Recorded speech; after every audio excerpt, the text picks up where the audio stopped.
Recherchez la satisfaction de voir vos vices mourir avant vous. Sénèque. L'addiction n'est pas seulement une habitude répétitive, elle est le signe que quelque chose ne va pas en nous. Elle apparaît comme une tentative de combler un trou émotionnel profond que nous sommes incapables d'affronter de front. Mais au lieu de trouver une solution, elle nous maintient dans un cercle sans fin. Imaginez que vous soyez coincé dans un comportement que vous pensez ne pas pouvoir arrêter, en dépit du fait qu'il a des effets néfastes. C'est comme si vous essayiez de combler un vide sans jamais y parvenir. Même si vous assouvissez temporairement cette faim, elle reviendra plus forte et exigera plus de temps et d'efforts, vous laissant un sentiment encore plus grand de perte et d'épuisement. Le problème est que la dépendance tente de satisfaire des besoins fictifs. Elle vous trompe en vous faisant de fausses promesses de facilité ou de satisfaction. C'est comme manger sans jamais se sentir rassasié. D'autres priorités essentielles de la vie sont négligées alors que le cerveau continue à transmettre des signaux indiquant qu'il en a trop besoin. Mais quelles sont les causes de cette récurrence apparemment inéluctable? Pourquoi une personne insisterait-elle sur quelque chose qu'elle sait être mauvais pour elle? Ces actions sont essentiellement des manifestations d'une blessure plus profonde et invisible. Vous êtes-vous déjà demandé pourquoi certaines personnes semblent incapables de surmonter leur dépendance alors que d'autres semblent les éviter de manière inexplicable? La dépendance est l'un des problèmes les plus complexes et les plus difficiles auxquels l'esprit humain est confronté. Elle peut prendre différentes formes dans notre société, comme des comportements compulsifs qui cachent un vide existentiel profond ou la consommation effrénée de drogue. La dépendance résulte-t-elle simplement d'un manque de volonté ou y a-t-il quelque chose de plus profond qui échappe à la plupart d'entre nous? Le problème de l'addiction sera examiné dans ce film du point de vue de Carl Jung, de Gabor Maté, spécialiste du développement de l'enfant et de la santé familiale, de Lise Bourbeau, experte en blessures émotionnelles, et d'Alice Miller, experte en événements traumatiques de l'enfance. Nous examinerons les symptômes de l'addiction et découvrirons pourquoi elle se transforme souvent en un cycle si difficile à surmonter.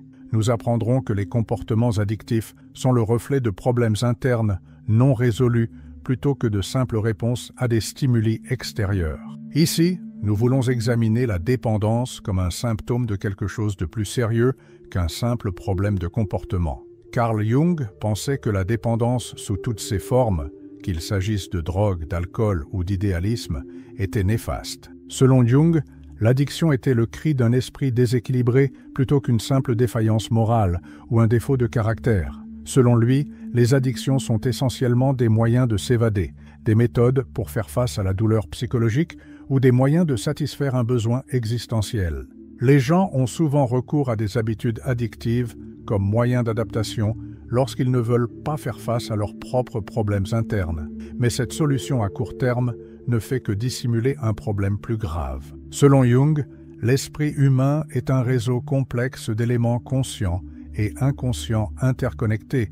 Il affirme que la dépendance est souvent une tentative involontaire de satisfaire un besoin intérieur, un sentiment d'absence de but, un détachement émotionnel, voire des aspects refoulés ou ignorés de la personnalité, peuvent être des manifestations de ce vide. De même, selon Gabor Maté, la dépendance se développe comme un mécanisme d'adaptation à une détresse émotionnelle non résolue, en particulier un traumatisme vécu dans l'enfance. Selon lui, les addictions sont le reflet d'un désir insatisfait de connexion et d'amour, qui sont des composantes essentielles d'un développement sain et qui peuvent se manifester par des comportements addictifs à l'âge adulte, s'ils n'ont pas été fournis dans l'enfance. Pour sa part, Alice Miller se concentre sur l'expérience des traumatismes émotionnels subis pendant l'enfance. Elle soutient que si ces blessures ne sont pas reconnues et traitées, elles influencent la façon dont une personne réagit aux difficultés à l'âge adulte, conduisant souvent à une dépendance émotionnelle ou importante. À l'appui de cette perspective, Lise Bourbeau note que les traumatismes émotionnels, en particulier ceux qui résultent du rejet, de l'abandon ou de la trahison, peuvent inciter une personne à se tourner vers des comportements addictifs comme une sorte d'automédication. Elle considère les addictions comme un moyen d'éviter de faire face à la cause réelle de sa souffrance interne, en plus d'une tentative d'y échapper. En outre, Jung considérait la dépendance comme un moyen d'échapper à la réalité. Lorsqu'une personne est en proie au stress, à l'agonie ou à une crise existentielle, Elle peut se tourner vers la drogue ou des activités obsessionnelles pour faire face à la situation. Mais cette fuite n'est jamais permanente. Non seulement le retour à la réalité est inévitable, mais il s'accompagne souvent d'une souffrance encore plus grande. La boucle vicieuse est donc maintenue. La dépendance exacerbe le problème au lieu de le résoudre. Prenons l'exemple de l'utilisation obsessionnelle des médias sociaux, de la pornographie, des jeux vidéo, des jeux d'argent, du sexe, du shopping ou même d'activités apparemment saines comme la musculation ou l'exercice physique. Chacun de ces comportements est susceptible de créer une dépendance. Toute passion peut devenir une dépendance, comme le note Maté. Mais comment faire la différence entre les deux? Que se passe-t-il lorsqu'un désir initial se transforme en un problème de comportement incontrôlable? D'où vient cette impulsion débridée? La question principale est de savoir qui est responsable, le comportement ou vous. Alors que les passions peuvent être contrôlées, l'addiction se caractérise par une obsession incontrôlable. Cette activité peut-elle être motivée par une blessure profonde, un vide affectif ou un besoin d'échapper à la réalité? Maté recommande de poser une question directe et éclairante en cas de doute. Seriez-vous prêt à arrêter compte tenu du mal que vous vous faites et que vous faites aux autres? Si la réponse est négative, la dépendance est probablement sous contrôle. Mais pourquoi?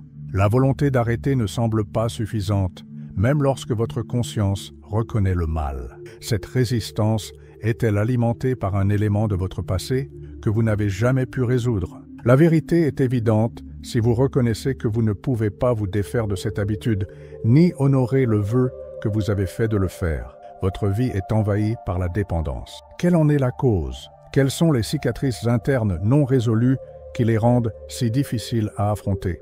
Vous avez développé une dépendance? Que se passe-t-il ensuite? La véritable cause de cette maladie est encore sujette à controverse. Une explication plus complète et plus précise indique que la dépendance est le résultat de la relation entre l'individu et l'objet, même si certains affirment que le problème est personnel.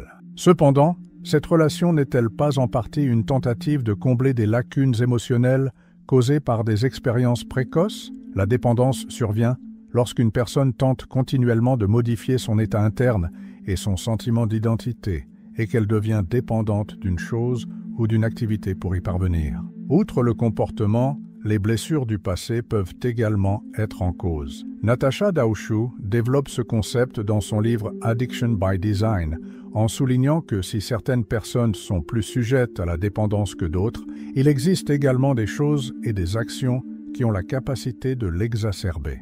Cela est dû à leurs qualités distinctes, qu'elles soient structurelles ou pharmacologiques, qui favorisent ou accélèrent l'apparition de la dépendance. Le pouvoir de ces éléments réside dans leur capacité à provoquer de fortes altérations subjectives, dont certaines personnes deviennent dépendantes pour faire face à leurs souffrances émotionnelles. En réalité, de nombreux objets et activités qui nous entourent ont un fort potentiel d'addiction. Les jeux, les réseaux sociaux, les produits chimiques et même les activités quotidiennes peuvent rapidement se transformer en pièges. Qu'est-ce qui fait que certains individus sont plus sensibles que d'autres à l'addiction?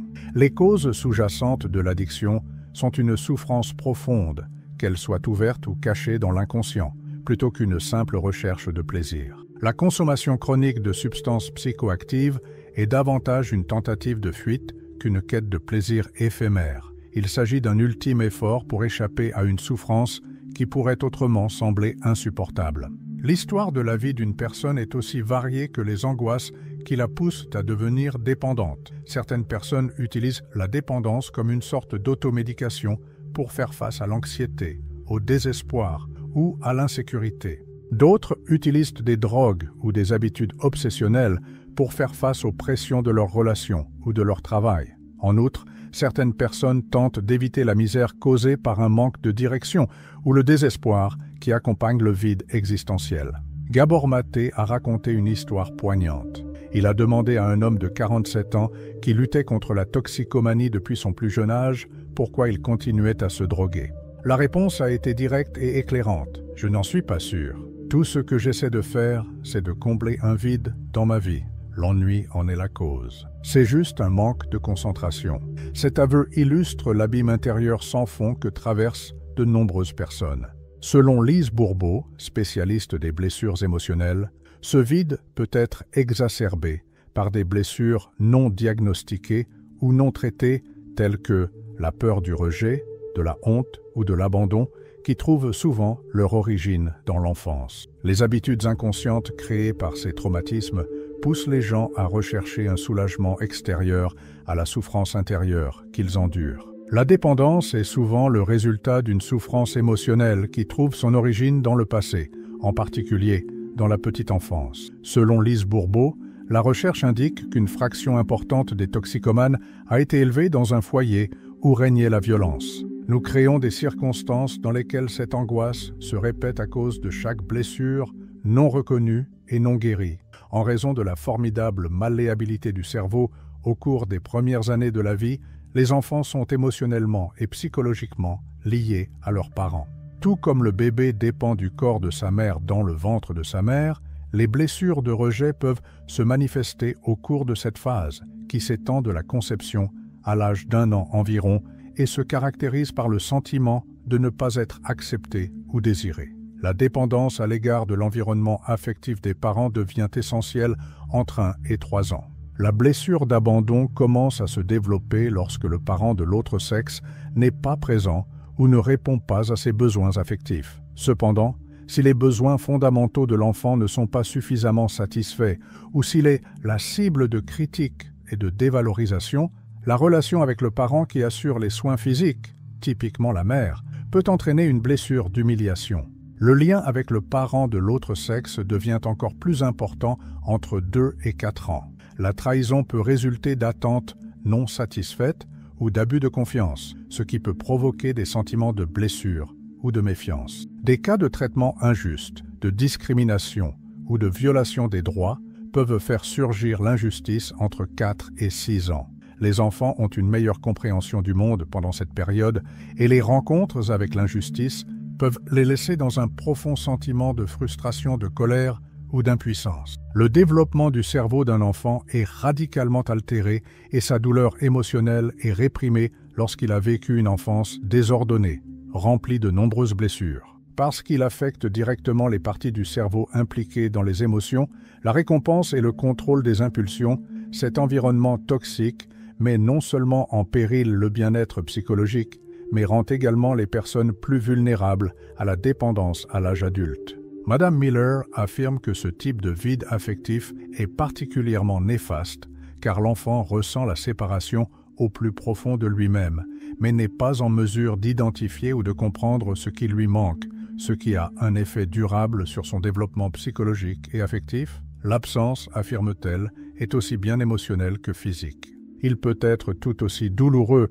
d'être physiquement présent, mais émotionnellement absent, que d'être complètement abandonné. Selon Mathé, dans le royaume des fantômes affamés, une personne qui s'occupe d'un enfant et qui est physiquement présente, mais émotionnellement absente, peut néanmoins provoquer une souffrance émotionnelle chez l'enfant. Dans des circonstances typiques, l'enfant tentera de rétablir un lien affectif. Pour faire face à la douleur, il aura recours à des stratégies destructrices telles que sucer son pouce, se bercer ou même prendre ses distances sur le plan émotionnel si cette tentative n'est pas prise en compte ou si elle n'est pas traitée de manière efficace. Ces actions, qui ont commencé comme une autoconsolation, peuvent se transformer en tentatives adultes d'obtenir un réconfort pharmacologique de sources extérieures. Leur développement émotionnel et psychologique ayant été entravé, les enfants privés de la présence affective aimante de leurs parents sont plus enclins à se tourner vers la toxicomanie à l'avenir. Cependant, Mathé note que les addictions existent encore aujourd'hui, même chez les personnes qui ont eu une éducation heureuse et saine. À l'instar de la chute de l'Empire romain, notre civilisation actuelle encourage la recherche du plaisir comme moyen d'évasion. De nombreuses personnes se tournent vers des comportements addictifs comme une sorte d'automédication contre le désespoir qui imprègne la société moderne, plutôt que par besoin physique, en raison de la misère causée par une vision pessimiste de l'avenir et la détérioration de la société. Connaître ces relations nous permet de considérer la dépendance comme une réaction fondamentale à la souffrance émotionnelle et sociétale qui façonne nos vies, plutôt que comme une simple décision personnelle. Dans le monde d'aujourd'hui, se conformer implique souvent de se plonger dans le matérialisme et d'exploiter de manière obsessionnelle les divertissements, les médias sociaux et la technologie pour échapper aux émotions d'impuissance et de vide.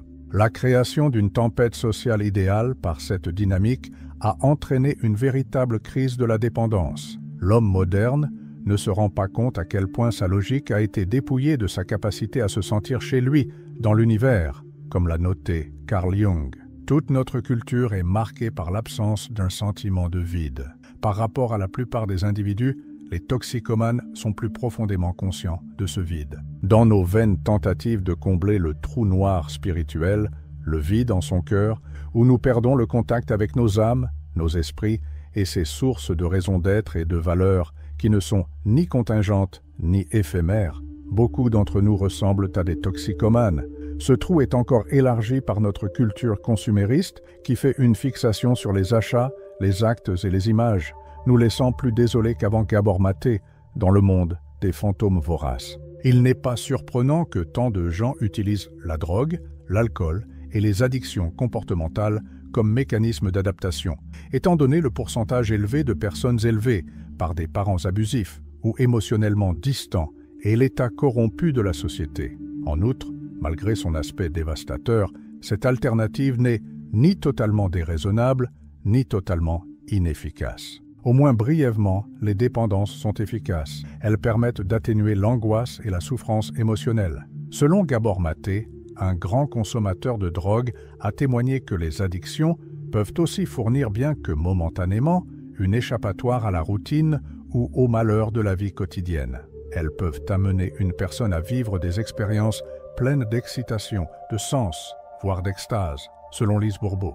Dans ses recherches sur les effets psychologiques des expériences vécues dans l'enfance au début du XXe siècle, la psychologue Alice Miller a noté que le besoin de libération émotionnelle peut prendre de nombreuses formes, y compris l'abus de substances. L'abus de substances, en tant que moyen d'échapper à la détresse émotionnelle, est une tentative d'atténuer la souffrance intense provoquée par le traumatisme de l'enfance. Ce répit momentané se transforme rapidement en prison, où la quête de réconfort s'intensifie sans jamais trouver de solution durable. Miller, Alice. Les dépendances peuvent être efficaces à court terme, mais lorsque nous dépendons de solutions rapides pour l'euphorie et le confort émotionnel, nous finissons par en payer le prix. Miller, Alice. Le jeune vicieux.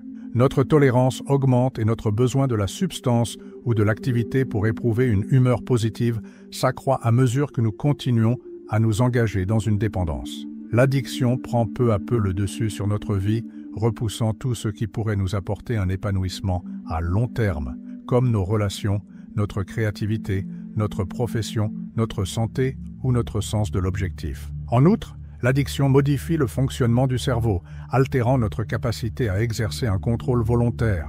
Lorsque nous sommes dépendants, nous ressentons souvent un état appelé blocage mental. Alors qu'une partie de notre esprit nous observe attentivement mais impuissante, sachant que nous nuisons à notre esprit, à notre corps et à notre potentiel, nous agissons en fonction de nos pulsions addictives. Mais tout partenariat n'est pas forcément avantageux. Nos ombres, aspects produits par des blessures émotionnelles refoulées ou dissimulées, non reconnues, sont souvent intimement liés à des relations avec des personnes ou des situations qui soutiennent l'addiction ou encouragent un comportement nocif. Selon Jung, l'ombre représente tout ce que nous ne pouvons pas ou ne savons pas reconnaître dans notre personnalité. En outre, elle se manifeste fréquemment dans nos relations, nous poussant à rechercher des situations qui soutiennent nos addictions ou nos comportements destructeurs. En ne parvenant pas à intégrer ces aspects de nous-mêmes, nous poursuivons notre quête d'un répit à court terme qui, en fin de compte,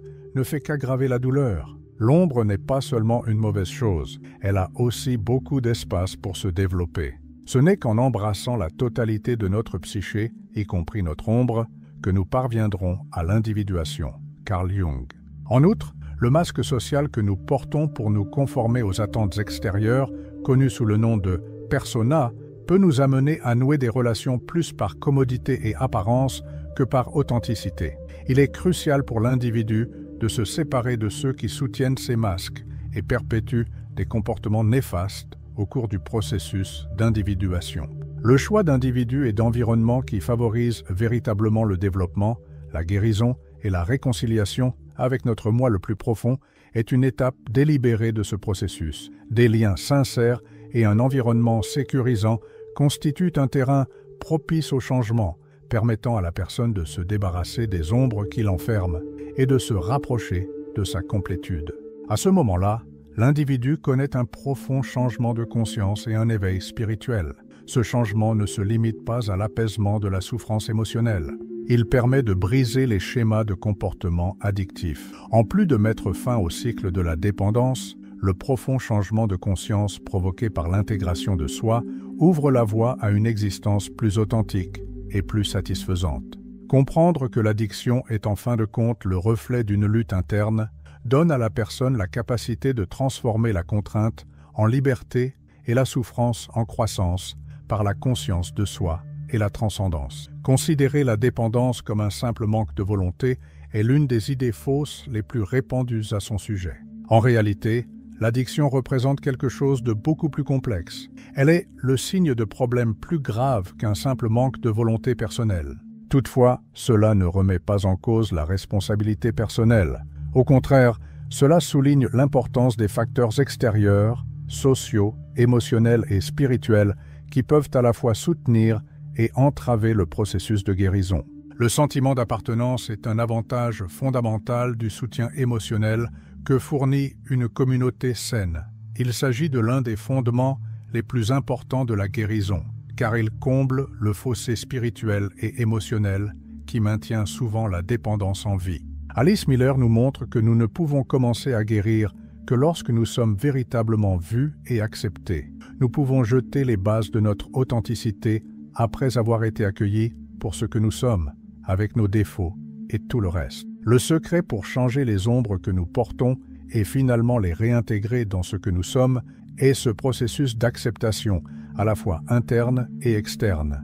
Il est possible de vaincre la dépendance et de trouver un nouveau but si l'on dispose du soutien nécessaire, du courage d'examiner ses traumatismes passés et de la volonté de changer. Selon Lise Bourbeau, la véritable guérison survient lorsque nous avons la confiance d'être qui nous sommes vraiment, sans masque ni barrière.